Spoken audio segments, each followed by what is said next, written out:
আসসালামু আলাইকুম। আজকে আমরা এইচএসসি সেকেন্ড পেপারের স্থিতিবিদ্যার চ্যাপ্টার 8.2 এর ম্যাথ দেখব। তো আমার এই চ্যাপ্টারের আগের যে ভিডিওগুলো আছে সেগুলোর লিংক এই ভিডিওর নিচে ডেসক্রিপশনে দেওয়া থাকবে।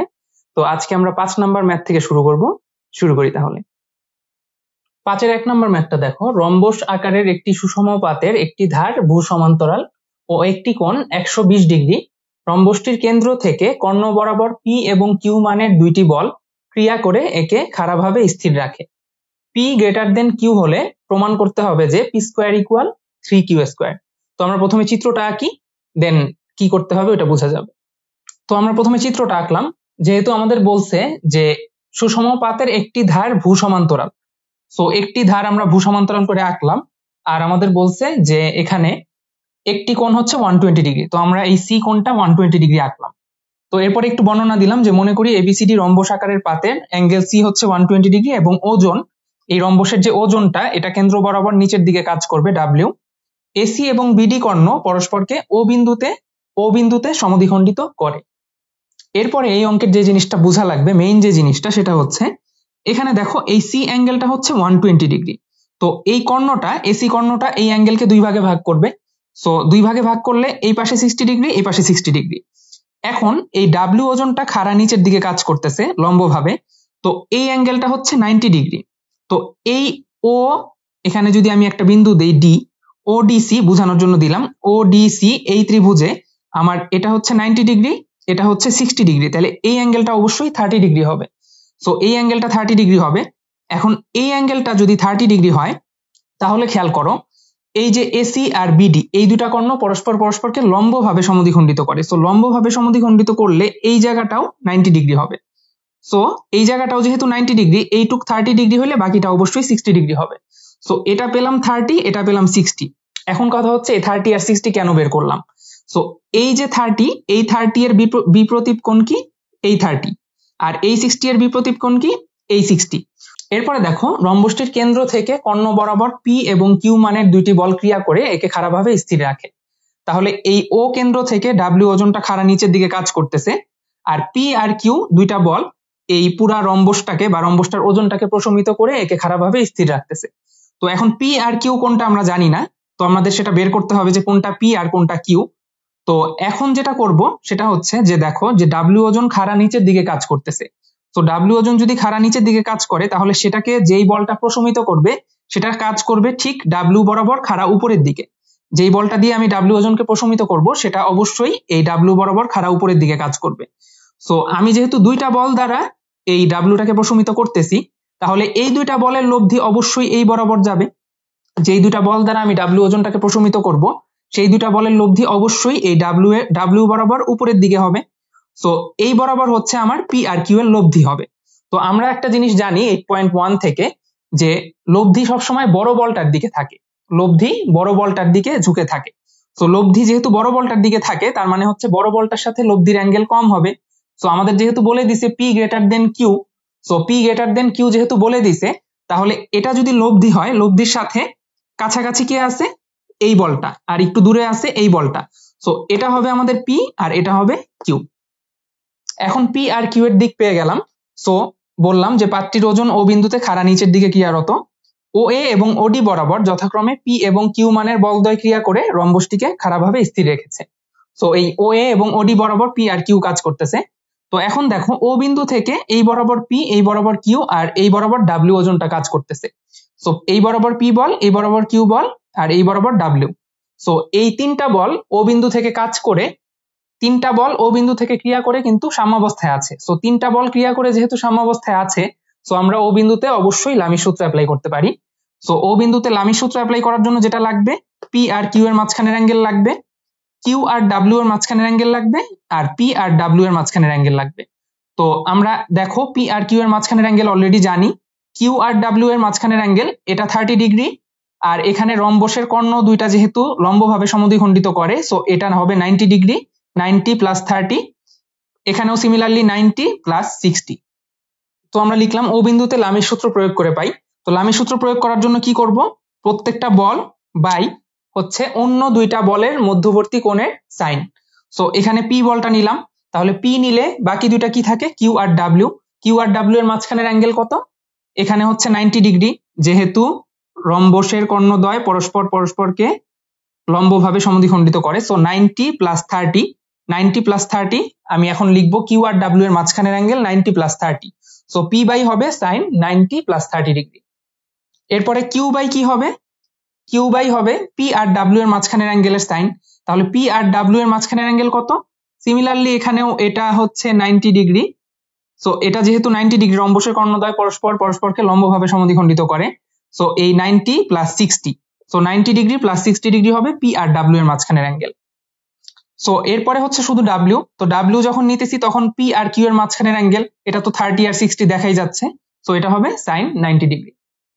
এবার দেখো আমাদের কাজ হচ্ছে প্রমাণ করো যে P square equal 3q square. So প্রমাণে যেহেতু কোনো ডাব্লিউ নাই, সো আমরা এখন শুধু পি আর কিউ এই দুইটা ইকুয়েট করব, এই দুইটা নিয়ে কাজ করব, আমাদের এটা এখন আর লাগতেছে না। এবার দেখো P by sine 90 degree plus 30 degree. So sine 90 degree, 90 degree যেহেতু আছে পাই বাই 2 এর বিজোড় গুণিতক, সো কজ হয়ে যাবে। আর 90 ডিগ্রি প্লাস 30 ডিগ্রি সেকেন্ড কোয়াড্রেন্টে, সো সাইনটা সেকেন্ড কোয়াড্রেন্টে পজিটিভই হবে। সো যেহেতু পজিটিভ হয় সাইন সেকেন্ড কোয়াড্রেন্টে, সো এখান থেকে হয়ে যাবে সিম্পলি কস 30 ডিগ্রি। এখানেও আছে sine 90 degree plus 60 degree, so এটাও সিমিলারলি হয়ে যাবে কস 60 ডিগ্রি। এরপরে দেখো কস 30, কস 30 এর মান হচ্ছে √3/2 আর কস 60 এর মান হচ্ছে হাফ। সো মানগুলো বসাই দিই, P by √3/2 equal Q by half. So দুই পাশ থেকে যদি 2 সরাই দেই তাহলে এই পাশে থাকবে P by √3 equal Q. So P by √3 equal Q মানে হচ্ছে পি ইকুয়াল √3 ইন্টু কিউ লিখতে পারি। সো পি ইকুয়াল যেহেতু √3 into Q, so P square equal square করে দিলে P square equal thrice Q square. So যেটা চাইছিল ওইটাই চলে আসছে, P square equal 3q square. তো এখানে লামির সূত্রটা অ্যাপ্লাই করা খুবই ইজি। জাস্ট যেটা একটু চ্যালেঞ্জিং সেটা হচ্ছে এই 120 ডিগ্রিটা, এখানে একটা অ্যাঙ্গেল যেহেতু 120 ডিগ্রি, এটাকে দুই ভাগ করে 60 ভাগ করা। দেন এই 60 থেকে এখানে যেহেতু ডাব্লিউ ওজন খাড়া কাজ করতেছে লম্বভাবে, সো এখানে হচ্ছে 90 ডিগ্রি, এটা 60 এটা 90, এটা অবশ্যই 30 ডিগ্রি হবে। আর যেহেতু রম্বসের কর্ণদ্বয় পরস্পর পরস্পরকে লম্বভাবে সমদ্বিখণ্ডিত করে, সো এটা 30 ডিগ্রি হলে এটা হবে 60 ডিগ্রি। এখন এটা 30 হলে বিপরীত কোণ এটাও 30, এটা 60 হলে বিপরীত কোণ এটাও 60।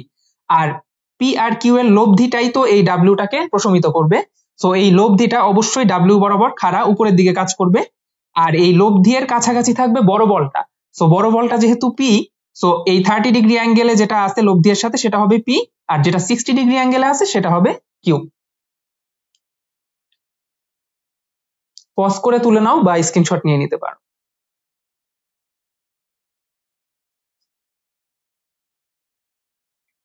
এরপরে দেখো 5-2, একই আনুভূমিক রেখায় ডি দূরত্বে অবস্থিত এ ও বি বিন্দুতে এল দৈর্ঘ্য বিশিষ্ট একটি তারের প্রান্তদ্বয় বাঁধা আছে। ডাব্লিউ ওজনের একটি মসৃণ আংটা তার বরাবর অবাধে গড়িয়ে যেতে পারে। এল গ্রেটার দেন ডি হলে দেখাও যে তারের টান T equal WL by 2√L square minus D square. এরপরে দেখো এই অঙ্কটা বোঝানোর জন্য এই দড়িটা বাঁধলাম। ডাব্লিউ ওজনের একটি মসৃণ আংটা তার বরাবর অবাধে গড়িয়ে যেতে পারে। এই অবাধে গড়িয়ে যেতে পারা বা ফ্রিলি স্লাইড করতে পারে, এই ধরনের কথা যেসব অঙ্কে বলবে যে অবাধে গড়িয়ে যেতে পারে বা মুক্তভাবে চলতে পারে কোনো তারের উপর দিয়ে বা কোনো দড়ির উপর দিয়ে, তো যখন বোঝা যাবে যে বস্তুটা ফ্রিলি চলতে পারতেছে তারের উপর দিয়ে, তখন যেটা হবে অ্যাকচুয়ালি দেখো যে এই তারের উপরে আমি যদি কোনো একটা বস্তু ছেড়ে দিই, কোনো একটা বস্তু বা কোনো একটা আংটা যদি আমি ঝুলাই দিই এই তারের উপরে, তাহলে এই আংটাটা নিশ্চয়ই এখানেও থাকবে না এখানেও থাকবে না। এটা খুব সিম্পলি বুঝতে পারো, দেখো এই তারটা অবশ্যই মাঝখানে এসে থাকবে, আংটাটা অবশ্যই মাঝখানে এসে থাকবে। আমি যদি একটা আংটা এই তারের মধ্যে ঝুলাই দেই তাহলে এটা ডানেও থাকবে না বামেও থাকবে না, অবশ্যই মাঝ বরাবর এসে থাকবে। তো এই মাঝ বরাবর এসে থাকার মানে হচ্ছে এটা এই যে অবাধে গড়িয়ে যেতে পারে, তো যখন বলবো অবাধে গড়িয়ে যেতে পারে তখন এটা অবশ্যই মাঝ বরাবর এসে থাকবে। আর এই মাঝ বরাবর এসে থাকার মানেই হচ্ছে দুই পাশে তারের টান সমান হবে। এই পাশেও তারের টান আর এই পাশে তারের টান, এই দুই পাশে যে তারটা বেঁধে দিছি এই পাশে এই বরাবর তারের টান আর এই বরাবর তারের টান, এই দুইটাই সমান হবে। তো এটা বোঝা গেল যে যখনই বলবে অবাধে গড়িয়ে যেতে পারে বা অবাধে চলাচল করতে পারে তখনই দুই পাশে সুতার টান সমান হবে। আর যখন বলবে যে কোনো একটা সুতার বা কোনো একটা দড়ির কোনো একটা বিন্দুতে আমি একটা বস্তু সংযুক্ত করলাম, এই যখন বলবে সংযুক্ত করলাম বা বেঁধে দিলাম, তো এখন যদি আমি এই পয়েন্টটাতে কোনো একটা বস্তু সংযুক্ত করি বা এই পয়েন্টটাতে যদি কোনো একটা বস্তু এই পয়েন্টটাতে যদি কোনো একটা বস্তু সংযুক্ত করি, তো এই সংযুক্ত করলে কিন্তু এটা এই জায়গায় ফিক্সড। সো এটা কিন্তু তখন আর অবাধে গড়িয়ে চলতে পারবে না। যখন বলবো যে কোনো একটা বস্তু সংযুক্ত করলে বা কোনো একটা বস্তু কোনো একটা পয়েন্টে ফিক্সড করলে তখন কিন্তু আর এই বস্তুটা অবাধে গড়িয়ে চলতে পারবে না। তখন তারের এই পাশের টান আর এই পাশের টান বা সুতার টান এই পাশে আর এই পাশে তখন কিন্তু আর সমান হবে না। যখন বলতেছি অবাধে গড়িয়ে চলতে পারে বা যখন আমি বুঝতেছি যে এটা মাঝ বরাবর থাকবে, একমাত্র তখনই এই দুই পাশে সুতার টান বা তারের টানটা সমান হবে।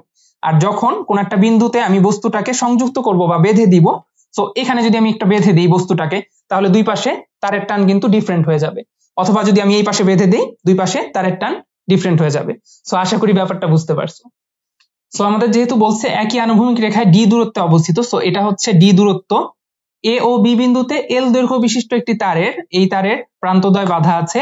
ডাব্লিউ ওজনের একটি মসৃণ আংটা তার বরাবর অবাধে গড়িয়ে যেতে পারে। তো এটা অবশ্যই যা বুঝলাম আমরা এতক্ষণ দড়ি দেখে, এটা মাঝ বরাবর এসে থাকবে। সো মাঝ বরাবর এই সি বিন্দুতে তাহলে এই ডাব্লিউ ওজনের আংটাটা আছে। আর মাঝ বরাবর যেহেতু আছে, সো দুই পাশে সুতার টান সমান, এটাই বুঝালাম যে এই পাশে সুতার টান হবে টি, এই পাশে হবে টি। তো এই বরাবর ডাব্লিউ, এখানে টি, এখানে টি, আমরা লামির সূত্র অ্যাপ্লাই করতে পারি। তো লামি সূত্র অ্যাপ্লাই করার জন্য আমাদের আরেকটা যে জিনিস লাগবে সেটা হচ্ছে অ্যাঙ্গেল লাগবে। সো অ্যাঙ্গেল যেহেতু লাগে, এটা যেহেতু যদি এ হয়, এটা যদি অ্যাঙ্গেল এ হয় তাহলে এটাও অ্যাঙ্গেল এ হবে, কারণ দেখো এই দুইটা লাইন সমান্তরাল, সো এটা একান্তর কোণ। আবার এটা যদি বি হয়, এটাও অ্যাঙ্গেল বি হবে, একান্তর কোণ। সো এটা অ্যাঙ্গেল এ, এটা অ্যাঙ্গেল বি। তো এখন আমরা লামির সূত্র অ্যাপ্লাই করব। তো তোমরা একটু ব্যাখ্যা লিখে নিবা যে মনে করি সি বিন্দুতে আংটাটি সাম্যাবস্থায় আছে। এরপরে লিখবা যেহেতু আংটাটি মসৃণ এবং অবাধে গড়িয়ে চলতে পারে, সুতরাং তারের টান সর্বত্র সমান হবে। এরপরে আমরা লিখবো মনে করি সি এ এবং সি বি অংশের সুতার টান, তারের টান টি। এরপরে লিখলাম আংটার ওজন ডাব্লিউ খাড়া নিচের দিকে ক্রিয়ারত। সি বিন্দুতে লামির সূত্র প্রয়োগ করে পাই, যেহেতু সি বিন্দুতে এই তিনটা বল ক্রিয়া করে সাম্যাবস্থায় আছে, তো সি বিন্দুতে লামির সূত্র প্রয়োগ করে পাই। দেখো আমরা কি লিখতে পারি, তিনটা বল, সো একটা টি, আরেকটা টি এবং আরেকটা হচ্ছে ডাব্লিউ। তো যখন টি নিতেছি, এই টিটা নিতেছি, তখন এই দুইটার মাঝখানের অ্যাঙ্গেল, এটা দেখো এইটুক হচ্ছে 90 ডিগ্রি, যেহেতু ডাব্লিউ খাড়া নিচের দিকে কাজ করে, এটা 90 ডিগ্রি আনুভূমিকের সাথে, এটা 90 ডিগ্রি, এটা হচ্ছে বি। তাহলে T by sine 90 degree plus B, sine 90 degree plus angle B. এরপরে দেখো এই টি যখন নিতেছি, মানে এই টিটা, তখন ডাব্লিউ আর এই টি এর মাঝখানের অ্যাঙ্গেল আবার similarly 90 degree plus A, so T by sine 90 degree plus A. এরপরে বাকি থাকে শুধু ডাব্লিউ। সো এই টি আর এই টি এর মাঝখানের অ্যাঙ্গেল নিতে হবে। ডাব্লিউ যখন নিতেছি তখন বাকি দুটার মাঝখানের অ্যাঙ্গেল হচ্ছে সি, সো সিম্পলি লিখবো সাইন সি। এবার দেখো আগের মতোই sine 90 degree plus B, so second কোয়াড্রেন্টে এবং 90 এর জন্য চেঞ্জ হবে। সো 90 এর জন্য সাইনটা কজ হয়ে যাবে আর সেকেন্ড কোয়াড্রেন্টে sine positive, so cos B. এখানেও similarly T by cos A equal W by sine C. তো এখন টি বাই কজ বি আর টি বাই কজ এ, এই দুটা থেকে লিখতে পারি যে T by cos B equal T by cos A. So এটা থেকে আমি যদি লিখি cos b equal cos a, তাহলে পরের লাইনে লিখতে পারি যে b equal a, angle b equal angle a। তো অ্যাঙ্গেল b যদি অ্যাঙ্গেল a এর সমান হয়, অ্যাঙ্গেল b আর a যদি সমান হয়, তাহলে ত্রিভুজের এই দুইটা কোণ যদি সমান হয়, তাহলে এই দুইটা বাহুও পরস্পর সমান হবে। সো সমান সমান কোণের বিপরীত বাহুগুলোও পরস্পর সমান হয়। সো অ্যাঙ্গেল a আর অ্যাঙ্গেল b যদি সমান হয়, তাহলে এই বাহুটা আর এই বাহুটা সমান হবে। সো আমরা বলতে পারি যে CA ইকুয়াল CB। আর CA ইকুয়াল যেহেতু CB আর টোটালটার দৈর্ঘ্য যেহেতু L, তো CA equal CB equal L/2 হবে। তো এটা তো আমাদের যখন ওই দড়ির উদাহরণটা দিলাম দেখেই বোঝা যাচ্ছিল, যেহেতু দুই পাশে সুতার টান, যেহেতু দুই পাশে তারের টান সমান হবে এবং সমানটা হয় যখন বস্তুটা মাঝ বরাবর থাকে, সো তখন আমার দুই পাশে এই সুতার যে দৈর্ঘ্য, এই বস্তু থেকে A বিন্দু আর বস্তু থেকে B বিন্দুর যে দৈর্ঘ্য সেটা সমান হবে। এটাও হবে L/2, এটাও হবে L/2। সো লিখে দিলাম AC equal BC equal L/2, যেহেতু টোটালটা হচ্ছে AC plus BC equal L, তো পুরাটা যেহেতু L, তো মাঝ বরাবর যদি আংটাটা থাকে তাহলে এটা হবে L/2, এটাও হবে L/2। তো আমাদের ফাইনাল গোল হচ্ছে টি বের করা। তো টি বের করার জন্য দেখো এই দুইটা সমান করে তো আমি AC আর BC এর দৈর্ঘ্যটা বের করলাম জাস্ট, এটা একটা সিম্পল কাজ ছিল। এখানে যেটা করব T by cos A equal W by sine C, T by cos A equal W by sine C. এখান থেকে টি ইকুয়াল লিখবো, এই কজ এটাকে এখানে নিয়ে যাই, T equal W cos A by sine C. Cos বিটাকেও নিতে পারতাম, সো এখানে জাস্ট ইচ্ছা একটা নিলেই হয়, জাস্ট হচ্ছে কজ এটাকে নিলাম। এবার দেখো আমরা জানি যে এইটুক L/2, এইটুক L/2 আর এটা হচ্ছে ডি। তো ত্রিভুজের তিনটা বাহুর দৈর্ঘ্যই যেহেতু এখন জানি, তো এখন এই ত্রিভুজ থেকে আমরা কোসাইন সূত্র অ্যাপ্লাই করব। আমরা জানি যে কোসাইন সূত্র আছে cos a equal B square plus C square minus A square by 2bc, বা cos b cos c, আরো কয়েকটা সূত্র আছে। তো ওই কোসাইন সূত্র থেকে আমরা এখন এই cos এর মান বের করব, আর এই sin c তো sin c বের করব না, আমরা cos c বের করব। cos c বের করে cos c টাকে আমরা sin c তে রূপান্তর করব, দেন w cos a বাই sin c বসাই দিলেই আমাদের অ্যান্সার চলে আসবে। তো প্রথমে cos a টা বের করার জন্য কি করব, দেখো cos a বের করার জন্য cos a ইকুয়াল আমরা জানি। তো প্রথমে একটা ছোট্ট কাজ করতে পারি, যে এখানে পেন্সিল দিয়ে লিখে নিতে পারো যে a কোণের উল্টা পাশেরটা হবে স্মল a, b কোণের উল্টা পাশেরটা হবে স্মল b, b বাহু, আর c কোণের উল্টা পাশেরটা হবে স্মল c, c বাহু। তো এটা পেন্সিল দিয়ে লিখে নিতে পারো। এখন দেখো cos a equal B square plus C square minus A square by 2bc। এবার দেখো যে কাজটা করতে পারো, a কোণের উল্টা পাশেরটা হচ্ছে স্মল a, বি কোণের উল্টা পাশেরটা হচ্ছে স্মল বি, আর সি কোণের উল্টা পাশেরটা হচ্ছে স্মল সি। বাহুগুলা লিখলাম, এটা পেন্সিল দিয়ে লিখে নিতে পারো অঙ্ক করার সময়, তাহলে সুবিধা হবে। দেখো cos a ইকুয়াল ফর্মুলা জানি B square plus C square minus A square by twice BC. cos a equal B square plus C square minus A square by twice BC. এখন এখান থেকে এই বি সি এ এগুলার মান বসাই দিব। তো এই মানগুলো যদি বসাই দিই তাহলে কি পাইতেছি, বিটা হচ্ছে এল বাই টু, এটাও হচ্ছে এল বাই টু। সো এখানে হবে L square by 4 plus C square, এটা হবে ডি স্কোয়ার মাইনাস এখানে হচ্ছে এ স্কোয়ার, সো এটা হচ্ছে L by two, so L square by 4 divided by 2 into BC. তো বিটা হচ্ছে এখানে এল বাই 2 ইন্টু ডি। তো এই 2 কেটে যাবে, L square by 4 L square by 4 ও কেটে যাবে, তো শুধু থাকবে হচ্ছে ডি স্কোয়ার বাই ডিএল। তো ডি একটা যদি কেটে যায় তাহলে শুধু থাকবে হচ্ছে D by L. So cos এটা হবে হচ্ছে শুধু ডি বাই এল। এটা সিম্পলি জাস্ট কোসাইন সূত্র অ্যাপ্লাই করতেছি, ফার্স্ট ইয়ারের চ্যাপ্টার 7.7 এ যেটা শিখছো। সো কোসাইন সূত্র অ্যাপ্লাই করে আমার বাহুগুলার মান জানা থাকলে আমি এই কজ এর ভ্যালু বা কজ বি এর ভ্যালু বা কজ সি এর ভ্যালু পেতে পারি। তো আমরা কজ এটা বের করলাম, এবার আমাদের লাগবে হচ্ছে, দেখো কজ এ বের হয়েছে সাইন সি বের করব, কিন্তু তার আগে কজ সিটা বের করে নিব। তো কজ সি কি হবে, কজ সি হচ্ছে আবার square plus B square minus C square, এখানে যেই অ্যাঙ্গেলটা থাকে সেই বাহুটা মাইনাস হয়, আর যেই দুইটা উপরে যোগ আকারে সেই দুইটা নিচে গুণ হয়। তো square plus B square minus C square by twice A B. তো এখন আবার এই মানগুলো বসাই দিই। তো এটা হচ্ছে আমাদের A L by two, B ও এল বাই টু। সো এখানে স্কোয়ার করলে L square by 4 plus L square by 4 minus C square হচ্ছে D square by 2 into L by 2, নিচে স্কোয়ার নাই, এল বাই 2। সো এই 2 কেটে যাবে, নিচে থাকবে হচ্ছে এখানে এল স্কোয়ার বাই 2, আর উপরে যদি ক্যালকুলেশন করি তাহলে দেখো L square by 4 plus L square by 4, তাহলে চলে আসবে 2 into L square by 4 minus D square, আর এখানে হচ্ছে L square by 2। So 2 into L square by 4 হচ্ছে এল স্কোয়ার বাই 2, এটা কেটে গেলে একটা 2 থাকবে। So L square by 2 minus D square, তাহলে লসাগু করলে আসতেছে L square minus 2 D square, আর এই 2টা আর এই 2টা কেটে যাবে, সো নিচে থাকবে শুধু এল স্কোয়ার। তাহলে কস সি এর মান আসতেছে L square minus 2 D square by L square. তো T equal W cos A by sine C, এটা এখানে রেখে দিলাম, ক্যালকুলেশনটা একটু বড় হয়ে যাইতেছে। তো এখানে কস সিটা বের করলাম, এরপরে যেটা করব সাইন সিটা বের করতে হবে। সো সাইন সিটা হবে simply root over 1 minus cos square C. So root over 1 minus এই ভ্যালুটার square, so 1 minus cos square C. So cos C এর এই ভ্যালুটা এখানে স্কোয়ার করে দিলাম, 1 minus L square minus 2 D square whole square, আর নিচে এল স্কোয়ারটা স্কোয়ার করলে এল টু দি পাওয়ার 4। তো এখন জাস্ট হচ্ছে এটা A minus B whole square formula ফেলবো আর লসাগু করব। দেখে একটু কঠিন লাগে, বাট ক্যালকুলেশনটা আসলে একদমই ইজি।